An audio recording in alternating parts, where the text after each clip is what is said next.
बताओ तो यूक्लिड भाग प्रमेय का ए बराबर क्या होता है बी क्यू प्लस आर, जहाँ आर जो होता है 0 से बड़ा होता है और 0 के बराबर भी होता है और बी से छोटा होता है। दूसरी भाषा में कहे तो बी बड़ा होता है आर से और आर बड़ा होता है 0 से। ठीक ना जी। जब आर बराबर आपको 0 मिल जाए तो बी क्या होता है हमारा मौसा होता है। बी क्या होता है 2 या 2 से अधिक अभाज्य संख्या का मौसा कितना होता है 1 होता है। अभाज्य संख्या का मौसा कितना हो जाएगा 1। लगातार प्राकृतिक संख्या का मौसा 1 होता है। आजा लगातार प्राकृतिक संख्या का मौसा कितना होता है 1। लगातार सम संख्याओं का मौसा 2। अभाज्य संख्याओं का मौसा 1। इतना सीख गए थे ना। चलिए जी, तो कुछ कोडिंग भाषा था जैसे कि बड़ी से बड़ी संख्या निकालने के लिए क्या निकालेंगे मौसा, बड़ी से बड़ी संख्या के लिए मौसा। एक हम तो लोग उदाहरण बताए थे, दिए थे मजदूरी वाला सवाल।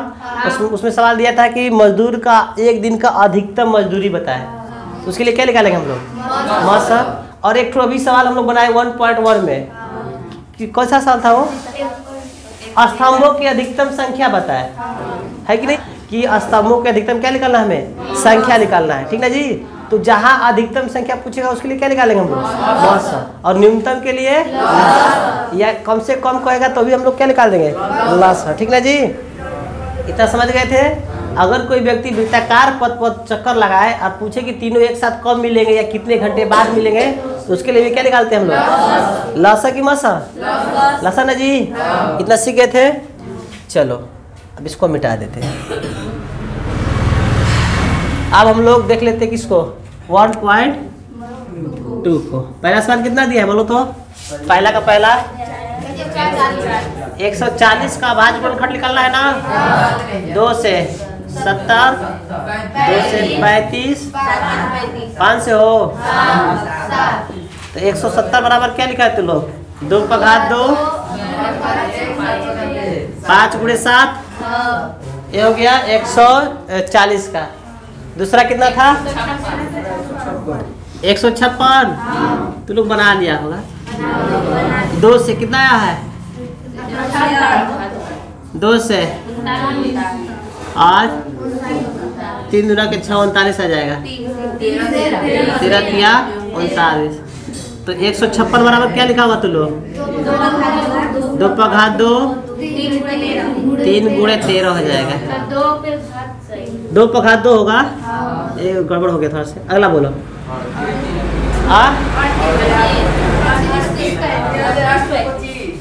3825।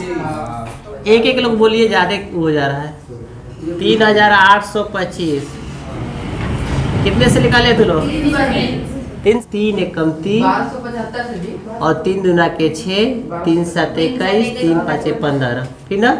आप कितना जाएगा 7 5 12, 12 2 14, 14 1 15, फिर 3 से चल जाएगा, 4 हो जाएगा, 2 हो जाएगा, 5 हो जाएगा, और 5 2 7, 7 4 11, 3 से नहीं कटेगा, 5 से ले जाओ और एक चल जाएगा 85 बार में, फिर 5 से ले जाओ 17 5 85, तो इतना ही हो गया। इसको क्या लिख सकते हो 38 25 बराबर कितना आ जाएगा 3 पर घात 2, 5 पर घात 2 और 17 पर घात 1। सबका ठीक था। चलो जिसका गलत है उतार लो। 1005 है, चौथा है ना, पहला का चौथा है 5000।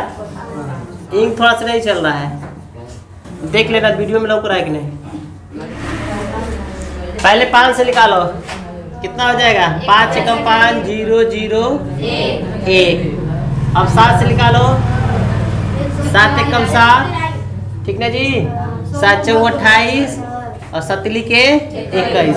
11 से निकाल दो, 11 एकम 11, 11 तिया 33। ठीक है जी। तो 5005 बराबर क्या लिख सकते हो पहले 5 है ना जी, तो 5 गुणे 7 गुणे 11 गुणे 13 है ना जी। अगला देख लेते हैं।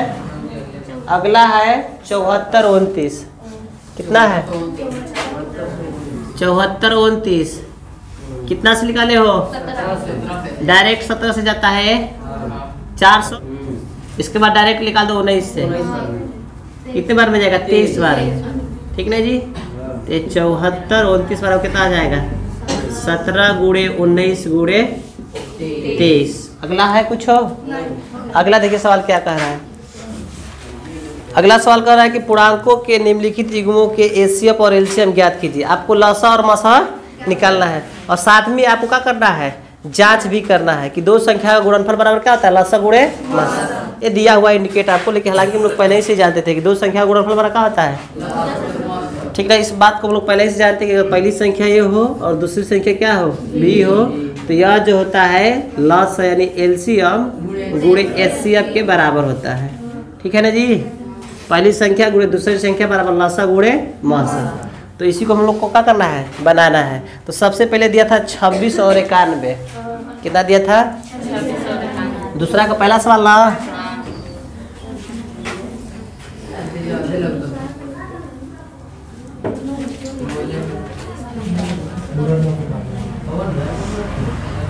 दूसरा का पहला ना जी, दूसरा का पहला में कितना है, 26 और 91 है। कितना है, 91 है। यहाँ से देखिए, बात नहीं, लड़की सबको भी फांसी लगा दो तब वो बात ये करवे करेगी सब। 2 से निकालो, कितने बार में? ठीक है जी, और इधर 91 का निकाल लो, 7 से 13 बार में। तो 26 बराबर क्या लिख सकते हो, 2 गुणे 13, और 91 बराबर क्या लिख सकते हो, 7 गुणे 13। पहले इसका हम लोग निकाल देंगे एचसीएफ। एचसीएफ यानी मसा, एचसीएफ यानी क्या, एचसीएफ। ठीक है ना जी, सबसे पहले हम लोग निकाल लेंगे एचसीएफ। एचसीएफ के लिए क्या करते हैं कि दोनों में उभयनिष्ठ होना चाहिए। दोनों में क्या होना चाहिए, उभयनिष्ठ। दोनों में उभयनिष्ठ संख्या का छोटा घात लेते हैं। तो यहाँ पर भी 13 उभयनिष्ठ है और यहाँ भी 13 उभयनिष्ठ है, और इस पे भी घात 1 है और इस पे भी घात 1 है। तो दोनों अपने आप में बराबर हैं, तो कोई एक ठोको ले लेंगे। तो यहाँ पे हम लोग 13 ले लेंगे, तो मसा कितना आ जाएगा, 13। लसा देखो क्या होगा हमारा, ठीक ना जी। लसा को लिखते हैं हम लोग एलसीएम। एलसीएम हो जाएगा, जो उभयनिष्ठ है उसका बड़ा घात लेंगे, तो दोनों बराबर, तो इनमें से कोई एक ले लेते हैं। 13 तो होबे करेगा, और जो उभयनिष्ठ नहीं होता है उसे भी लिया जाता है। तो यहाँ से 2 और यहाँ से 7 ले लेंगे, तो 2 और 7 ले लेंगे। टोटली कितना हो जाएगा जी, 7 दूना के 14, 14 में 13 का गुणा करना है। तो 14 का 14, 14 28, 14 3 42, 42 के 2 हो जाएगा 4, और 14 कम 14, 14 4 कितना हो जाएगा 18। यानी इसका मसा आ गया 13 और लसा आ गया 182। सबका है, देख लो। क्या करते हैं हम लोग, जांच करते हैं। तो यहाँ पे हम लोग जांच लिख देते हैं। जांच के एक्स्ट्रा जांच, जांच में क्या लिखना है कि दो संख्याओं के गुणनफल, दो संख्याओं के बराबर क्या होता है, एलसीएम गुणे। अगर ये दोनों बराबर आ जाएगा तो समझ जाएंगे कि हमारा लसा और मसा सही निकला है, वरना गलत हो जाएगा। तो पहली संख्या कितना है, 26, और दूसरा कितना है 91। लसा कितना निकाल लिया है, 182। लसा कितना है हमारा 182, और मसा कितना है, गुणा कर लो, जितना होगा सो होगा, है ना जी।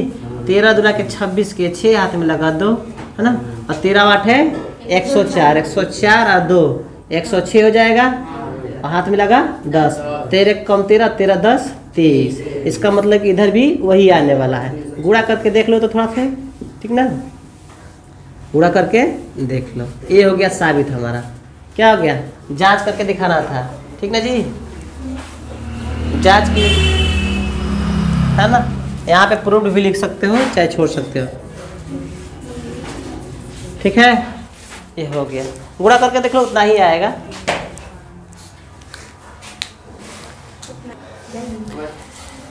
दूसरा सवाल बना लेते हैं। दूसरा का दूसरा ना जी, हम लोग बना देंगे। बस एक और बना लेते हैं, आप लोग फिर बाकी सब बना दीजिएगा, ठीक है। बना दे, अच्छा लिख दे रहे। चलो भाई, स्कूल का बात स्कूल में कर लेना। 510 और 92 है। दूसरा कितना है 510 और 92। चलो जल्दी करो, करो जल्दी। 510 और 92 निकालो इसका लसा और मसा। 510 2 से निकलेगा 255, 5 15 2 12 3 से निकल जाएगा। 3 8 24, 3 5 15, फिर कैसे जाएगा 5 से 17 5 85, ठीक ना जी। यानी 510 बराबर क्या लिख सकते हो? 510 बराबर लिख सकते हो 2 गुणे 3 गुणे 5 गुणे 17, ठीक है। 92 के अंदर फैक्टर निकालो।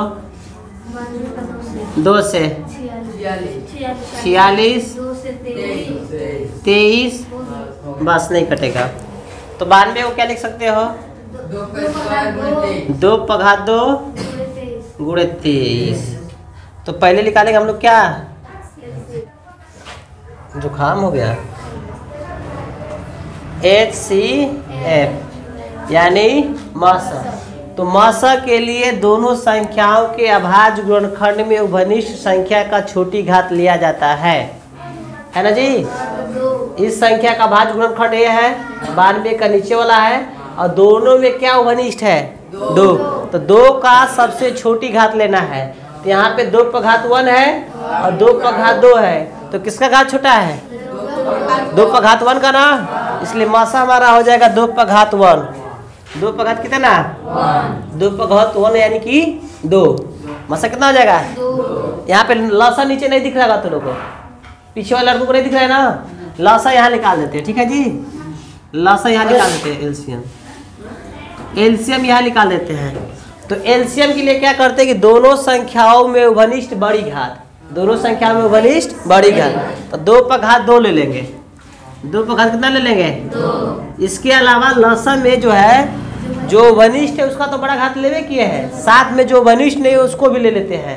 तो यहाँ से टोटल ले लेंगे 3 गुणे 5 गुणे 17, 3 गुणे 5 गुणे 17, ठीक है। और यहाँ से क्या लेने वाले हैं? 23। किसी को दिक्कत नहीं है ना जी? चलो इसको कर दो। कितना हो जाएगा ये? 2 गुना का 4 हो जाएगा ना, और 4 5 20, और 20 में गुणा कर दो 17 का, 17 गुना के 34, और गुणे 3 गुणे 23 हो गया। कर लो अब कितना आ जाएगा? 340 गुणे तितली के 9 और 3 दुना के 6। अब तो कर लो, अब गुणा कर दो, करो जल्दी। 23 460 है ना, यानी लसा आ गया पर 23 460। अब हमें क्या करना है? इसकी जांच करना है ना जी। क्या करना है हमें? जांच करना है। जांच में क्या बताना है भैया? जांच में बताना है कि 2 संख्याओं के गुणनफल बराबर, 2 संख्याओं के यानी A गुणे B बराबर क्या आता है? एलसीएम गुणे HCF। तो पहली संख्या कितना माने हम लोग? 510। दूसरा कितना है? 92 बराबर, ठीक ना जी। इसका एलसीएम कितना है? 23 4 60 आया है, और मासा कितना आया है? 2। गुणा कर दो, जो आएगा सो आएगा। इधर का तो लोग गुणा कर लेना, इधर का हम कर दे रहे हैं। 6 दुना के 12, 4 दुना के 8 1 9, 3 दुना के 6 और 2 दुना के 4, ठीक ना जी। इसका मतलब इधर भी यही आएगा 46 9 2 0, ठीक है। ये हो गया हम लोग का प्रूफ है ना। तीसरा आप तो लोग फिर बनाओ, कितना है? 336 और 54। तीसरा है 336 और 54। चलिए जल्दी करिए, 5 मिनट का समय है। पहले 336 का फैक्टर निकालो। निकाल दिए तो लोग, बहुत अच्छा किया है, बहादुर हो। 2 से 2 1 कम 2, 2 6 के 12, 2 8 16, फिर 2 से 2 8 16, 2 9 18, नहीं 2 8 16, 2 4 8, फिर 2 से निकालो 42 आ रहा है, फिर 2 से 3 से चलो 54 का निकालो। 2 से 9, है ना जी? समझ लीजिएगा इसको, है ना? तो पहले हम लोग 336 का यहाँ पे फैक्टर लिख देते हैं। फैक्टर मतलब क्या? अभाज्य गुणनखंड। तो यह हो जाएगा 2 पे घात 1 2 3 4। 2 पे घात कितना? 4 और 3 पे घात 1 लिखना है? नहीं। 7 पे घात 1 लिखना है? नहीं। चलो 54 का लिख रहे हैं हम लोग। तो 2 पे घात 1, 3 पे घात 2, 3 है ना? 3 हो जाएगा। ठीक है जी। चलो अब मौसा निकालने का प्रयास करते हैं। HCF के लिए दिए गए संख्याओं के अभाज्य गुणनखंड में मौसा के लिए निकाले गए अभाज्य गुणनखंड में, यहाँ पे देख रहे हो 36 का अभाज्य गुणनखंड यहाँ लिख दिया है और 336 और 54 का अभाज्य गुणनखंड यहाँ पे लिख दिया है। इन दोनों संख्याओं के अभाज्य गुणनखंड में उभयनिष्ठ संख्या, यहाँ भी 2 2 मिल रहा है तो ये भी उभयनिष्ठ है और यहाँ भी 3 3 मिल रहा है, ये भी क्या है? उभयनिष्ठ है। लेकिन दोनों के उभयनिष्ठ संख्या में छोटी घात लेना है, छोटी घात वाला संख्या। ये 2 पे घात 4 वाला संख्या है, 2 पे घात 1 वाला संख्या है, तो कौन सा संख्या छोटा होगा? 2 पे घात 1 वाला। तो यहाँ पे मौसा के लिए 2 पे घात 1 लेंगे। ठीक है। और यहाँ पे 3 भी तो उभयनिष्ठ है, तो इसका जो है 3 ले लेंगे। ठीक है। तो 3 दूना का 6, इसका क्या हो गया? मौसा। अब निकाल लेते हैं, यहाँ पे लौसा निकाल लेते हैं। लौसा लिखते हैं हिंदी में नहीं, एलसीएम लिख देते हैं इसका। ठीक है जी। तो लौसा के लिए यानी एलसीएम के लिए दोनों संख्याओं के उभयनिष्ठ रहेगा। देखो मौसा में छोटा घात और लौसा में बड़ा घात, तो दोनों संख्या का जो उभयनिष्ठ है इसका बड़ा घात वाला संख्या लेंगे, यानी 2 पे घात 4। 2 पे घात कितना लेंगे? 4। 3 भी तो उभयनिष्ठ है, इसका 3 पे घात कितना लेंगे? 3। और साथ में 7 जो बचता है उसको भी लसा में ले लेते हैं, तो 7 हो जाएगा। लसा आया कितना हमारा? 2 पे घात 4 का मतलब कितना होता है? 16। तो हो जाएगा 16 और 3 पे घात 4 का मतलब कितना होता है? 3 पे घात 3 था, सॉरी 3 पे घात कितना था? 3। तो हो जाएगा 27 गुणे 7, 3024 आ रहा है। ठीक है। अब चलो हम लोग जांच करते हैं। 2 संख्याओं के गुणनफल बराबर क्या होता है? 2 संख्याओं के गुणनफल बराबर होता है लसा गुणे मौसा। पहला संख्या कितना है हम लोग का? 336। दूसरा संख्या, अरे नहीं बोल रहे हो, 54। एलसीएम कितना आया है? 3024। और मौसा कितना आया है? 6। गुणा तो करने आता है ना? 6 चौके 24, 6 दूना के 12,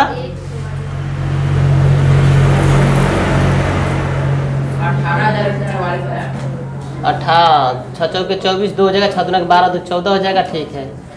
तो हो जाएगा इतना ही, इधर भी आएगा। देख लो, सब लोग कर लो, पहले संतुष्ट हो जाओ। ठीक ना जी। तब अगला सवाल बनाएंगे। अगला कौन सा है? पहले चलो जी लड़के, तीसरा का पहला देख रहे हैं ना जी। तीसरा के पहला सवाल में कह रहा है कि सभी का जो है मौसा और लसा निकालिए अभाज्य गुणनखंड विधि द्वारा। ठीक ना जी। चलो निकालते हैं। चलिए पहले 12 का निकाल लेते हैं, फिर 15 का निकाल लेंगे, फिर 21 का। चलो 2 से 6, 2 से 3, 3 से 5, बस। ठीक है जी। और 3 से 7, इतना ही था। चलिए 12 बराबर का लिख लियो? 2 पे घात 2 गुणे 3। 15 बराबर का लिखा तू लोग? 3 गुणे 5। ठीक ना जी। 3 गुणे 5 हो गया। इसका मतलब इसको ऐसे भी हम तो लिख सकते हैं, 3 गुणे 5 थोड़ा सा ऐसे करके, है कि नहीं? सजा ऐसे ऐसे लिख सकते हो। 5 गुणे 3 थोड़ा सा एक साइड रहेगा तो ठीक रहेगा मिलाने में। 21 को क्या लिख सकते हो? 3 गुणे 7। तो 7 गुणे 3 लिख देते हैं। अब हो गया ना जी। तो सबसे पहले हम लोग क्या निकालेंगे? HCF निकालेंगे। तो HCF के लिए इन तीनों संख्याओं के अभाज्य गुणनखंड में क्या उभयनिष्ठ है? 3 और सब बराबर है तो यही छोटा है यही बड़ा है कि नहीं है? यही छोटा है यही क्या है बड़ा है। तो इसका जो है मौसा के लिए छोटी घात लेते हैं और सबका बराबर है तो तीनों में से कोई एगो ले लेंगे। तो मौसा कितना आ गया 3। बात करते हैं लसा के लिए, एलसीएम के लिए। किसके लिए? तो जो उभयनिष्ठ है उसको तो लिया ही जाता है, जो उभयनिष्ठ है उसे क्या किया जाता है? तो 3 तो होगा ही होगा, 3 तो होगा ही होगा, क्योंकि देखो मासा के लिए छोटी घात लिया जाता है और लासा में बड़ी घात लिया जाता है। तो जो उभयनिष्ठ इसका बड़ा घात क्या है? और तीनों बराबर तो तीनों ले लेंगे और जो नहीं मिलता है उसे भी ले लेंगे। 2 पर घात 2 भी लेना पड़ेगा हमें, जो नहीं मिल रहा है 5 भी नहीं मिल रहा है और 7 भी नहीं मिल रहा है। बुरा कर लो, ये कितना जाएगा? 5 चौके 20, 20 7 140, चलो घंटा चलती है 42 हो जाएगा। इतना हो जाएगा, मसा हो जाएगा 3 और लसा हो जाएगा 420। यही तो है जी। अरे एलसीएम है भैया, कौन 3? सुनो ठीक से समझिए, देखो ये 3 पर घात 1 है, ये भी 3 पर घात 1 है, ये भी 3 पर घात 1 है। मासा में तो किसी को दिक्कत नहीं है कि उभयनिष्ठ संख्याओं का छोटी घात लेते हैं। मासा में खाली उभयनिष्ठ घात लेते हैं तो मासा तो 3 हो गया है। लासा में जो उभयनिष्ठ है उसका बड़ा घात, लासा में जो उभयनिष्ठ है उसका बड़ा घात, और जो नहीं उभयनिष्ठ है उसको भी ले लो, है ना जी। पहले तो 3 उभयनिष्ठ है और 3 का बड़ा घात है क्या? तीनों बराबर ही है तो यही अपने आप में बड़ा है, यही अपने आप क्या है? छोटा है। इसमें से एगो 3 ले लिए हैं और बाकी जो नहीं मिल रहा है सबको ले लिए हैं। 2 पर घात 2 ले लिए हैं, 5 ले लिए, 7 ले लिए हैं, है कि नहीं है? ये आपका हो गया मसा हो गया 3 और लासा हो गया 420। चलो दूसरा बना के दिखाओ। दूसरा है 17 23 29। 17 23 और 29 बना लो पहले आराम से इत्मीनान से। लसा और मसा बना लीजिए। मसा 1 आएगा क्योंकि ये क्या है? भाज्य संख्या है। बताएं कि भाज्य संख्या को मसा 1 होता है। चलिए इसमें से जो हमको बनाना है ना जी, कौन सा सवाल है? तीसरा का। यहाँ पे 17 23 और 29 ये जो है तीनों के तीनों अभाज्य संख्या है, इसका तो फैक्टर लिखा ही नहीं सकता है, फिर भी हम इनको लिख दे रहे हैं। तो 23 को क्या लिख सकते हो? 23 गुणे 1। 17 को नहीं लिखे हैं, 17 को क्या लिख सकते हो? 17 गुणे 1 और 29 को 29 गुणे 1। और आपको पता है कि अभाज्य संख्याओं का मसा कितना होता है ना जी? क्योंकि इनमें तीनों में एक ही उभयनिष्ठ है, इसलिए मसा कितना आ जाएगा? लासा देखिए क्या होगा? एलसीएम जो होगा इसका उभयनिष्ठ संख्या का बड़ा घात, तो यहाँ से 1 ले लेंगे और बाकी जो नहीं मिल रहा है उसको लेना पड़ेगा। यानी 17 गुणे 23 गुणे 29 हो जाएगा। ये 17 गुणे 23 गुणे कितना है? 11 33 9 हो गया। ये हो गया आपका मासा, ये हो गया मासा और ये है आपका लासा। ठीक है ना जी। चलो तीसरा बनाओ इसका। तीसरा है 8 9 25। 8 9 25 आ जाएगा। 8 9 और 25। 8 9 25। चलो इसे बनाओ 8 9 25 को।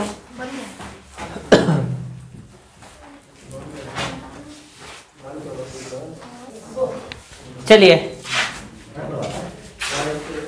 8 को क्या लिख सकते हो? 8 को क्या तो लोग 8 को लिख लीजिएगा 2 पर घात 3 गुणे 1। 9 को क्या लिख सकते हो? 1। 25 को 5 पर घात 2 गुणे 1। मौसा के लिए क्या करते हैं हम लोग? तीनों में उभयनिष्ठ छोटी घात वाला संख्या 1 हो जाएगा एलसीएम के लिए क्या करेंगे, जो उभयनिष्ठ है उसको तो लेबे करेंगे, तो यहाँ से 1 ले लेंगे, और जो नहीं उभयनिष्ठ है इसको ले लेते हैं। तो 2 पर घात 3, 2 पर घात 3 का मतलब कितना 8, फिर 3 पर घात 2 9 है ना जी, और 5 पर घात 2 का मतलब कितना 25। इनका गुणा कर दो 18 चौके 25 चौके 100 200 200 9 दूना का 1800 हो जाएगा। ठीक है, इसमें और कुछ है नहीं। चलिए चौथा सवाल देखिए आप, चौथा सवाल को देखा जाए। सवाल आपको दिया है कि एचसीएफ दिया है, आपको मौसा दे दिया है कितना 9, 306 और 657 का मौसा कितना दिया है, और आपसे लौसा पूछ रहा है 306 और 657 का। समझ में आ रहा है कुछ? हाँ, ए बराबर दे दिया है 306 पहली संख्या, बी बराबर कितना दिया है 600, और इसका मौसा दे दिया है एचसीएफ बराबर दे दिया है 9, और एलसीएम आपसे क्या कर रहा है, पूछ रहा है ना जी। अब बाकायदे जानते हैं, क्या जानते हैं, यहाँ पे लिख लो हम जानते थे, चाहे दिया है, ये दिया है, ये दिया था आपको, और यहाँ से हम जानते हैं, ठीक ना जी, हम जानते हैं। 2 संख्याओं के गुणनफल, 2 संख्याओं का गुणनफल बराबर क्या होता है, एलसीएम गुणे एचसीएफ ना। बोलो, पहला संख्या कितना है 306, दूसरा कितना है, एलसीएम कितना दिया है, निकालना है, एलसीएम निकालना है, एचसीएफ 9 दिया है, ये 9 से कट जाएगा, 9 7 63 है ना, और नतीली कितना मिल गया 306 गुणे 73 बराबर क्या हो गया एलसीएम। कर लेना जितना आएगा, एलसीएम बराबर जितना आएगा सो आएगा, 306 गुणे कितना 73 जो आएगा सो आएगा, है ना, 9 7 63 हो जाएगा।